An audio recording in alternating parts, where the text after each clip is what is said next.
I did not feed any of that to Bob, I must tell you. Richard Reeves just reminded me to just do three things, Tim. Whoop. Okay? Richard said to do three things, and he's right. Say thank you, say something funny, and then make your point and go home. So I'm going to try and do that. And I'm going to try and keep you awake, too. The thanks, I can't stop. I've been blessed. My family, my wife Marcy, right now, my kids, my friends, my mentors, Lee Rainwater and Tony Atkinson, to name two.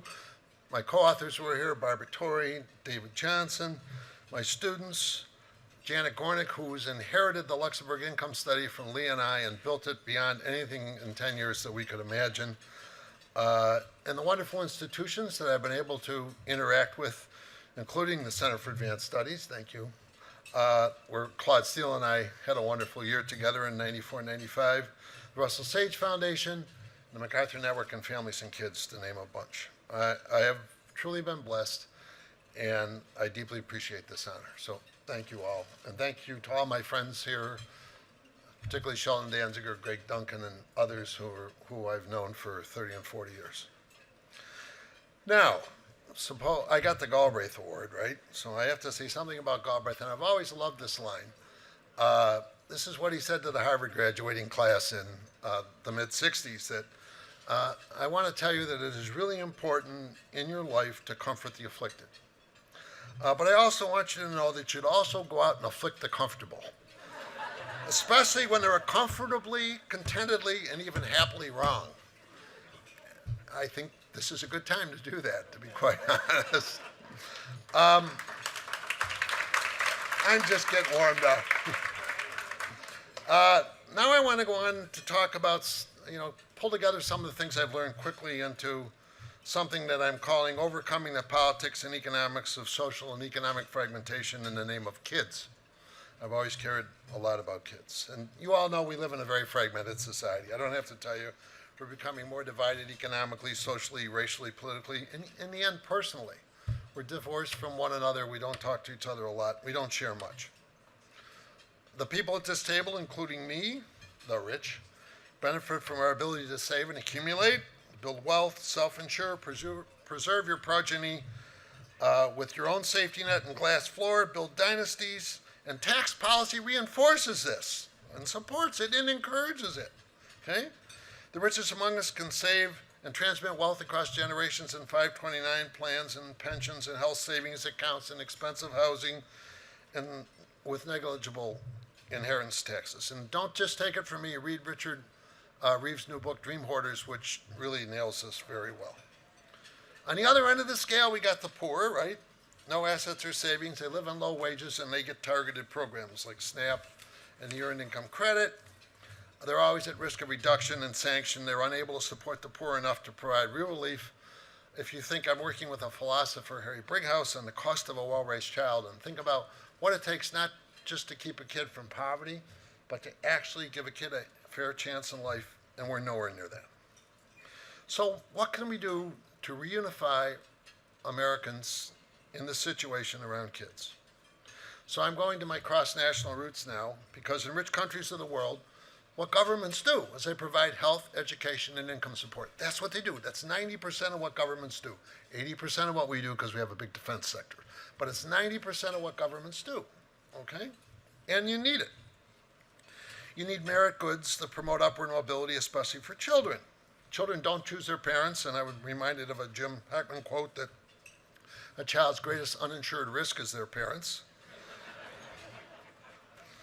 Equal opportunity means we need some basic support at some level for all kids in terms of health, education, and income support. So let's look at the United States. We have one universal program, K-12 education. We're trying to put 2 years on the front of it and 2 years on the end of it, but we have K-12, and that's what we have. Schools don't do so well, in large part because of the inequality amongst the people who entered them. We used to be the world leader in education, and we're not anymore. But still, it's a universal benefit available to every kid. Universal is a big word here. Keep that in mind. Now, how about our healthcare system? Here we blew it.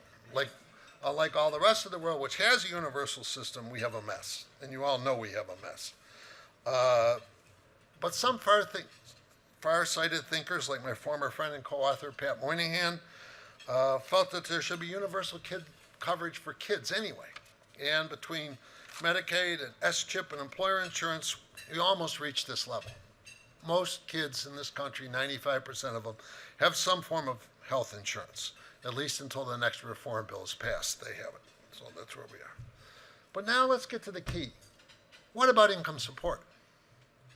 We have no basic universal income support for anyone, and not even for kids. We have refundable child credits, child tax deductions, but nothing that follows the principles of universality and that's timely, meaning monthly, permanent, regular, shared by all kids and their parents, everyone. We have massive evidence now. We didn't have this when Susan Mayer wrote her book, Does Money Matter? But we have it now. A little money at the bottom for kids makes a huge and important difference in kids' lives. It improves their health and developmental outcomes. It reduces social costs in the long term by furthering educational attainment, reducing crime, reducing homelessness. It stabilizes families. A little bit of money helps. Now, the rest of the world does this, okay? They have a support system for all kids. They call it child allowance. Remember that. Think of that. Child allowance. Universally given to all kids monthly in cash, no questions asked. Flat out. In Canada, our neighbor to the north, Pat, used to say quite fondly that, Tim, their heating bills are a little higher and their beer's a little better, but otherwise they're just like us. Famous Pat Moynihan line. In Canada, kids under 6 get $500 a month per kid. $400 for a kid between the ages of 6 to 17 every month. Okay? In UK, in Germany, in France, in Australia, and more than a dozen other rich nations, they do this. Okay? It's a birthright. Why can't we do this? In the name of unification and equal opportunity, at the very least, we could take the current child tax deduction and child tax credits and replace them with $150 a month, every month, for every kid up to age 17. My colleagues, who have written a paper on this with, you ever read a paper with Greg Duncan, Sheldon, excuse me, not Sheldon, he's not in this one. Greg Duncan, Kathy Eden, Hiroyo Shikawa, Irv Garfinkel, Jane Waldfeld, every word you write, you have to have a vote on, okay? It's okay, though. We all believe in the principles of universal and monthly. They think we should have $250 a month and so forth. But the point is, we can do this in pragmatic and institutional terms. People file tax returns. Every kid in America since 1987 has a Social Security number. We have an agency called the Social Security Administration that every month sends a check out to the elderly and disabled, and they do it very efficiently. They have a representative payee program to make sure that the money is being used where it's supposed to be moved, okay? Why can't we do that? Why can't we do that? At no cost, we could go from the current package of what we have to $150 a month. Now, what would we have? Alan, for every kid of the self-employed, too. They would get this, too, okay? But every kid from Hyde Park through Hillbilly Elegy Country, kids from downtown Detroit, Campton, Biloxi, and Milwaukee, kids of the rural poor in New Mexico, the Dakotas, parents who voted for Clinton, Trump, or Saunders, every kid with a Social Security number every month gets a check. Their parents get a check for them. It's universal. Deep poverty is cut drastically. $2 of poverty disappears. There is something there every month for every kid.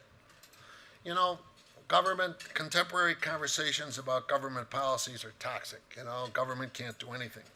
But we all know that government matters, and in this way, we could advance all kids' prospects all the time, immediately. I can't imagine, to be quite honest, I wasn't going to say this, but I am, that the current guy who's running things couldn't understand the PR value of making sure that every parent in America every month got $150 for their kid every month, just like that. And so, in my opinion, to reunite the country and overcome divisiveness and fragmentation, let's just start with a basic chance for every kid, a universal monthly child allowance. So that's my message, and thank you all.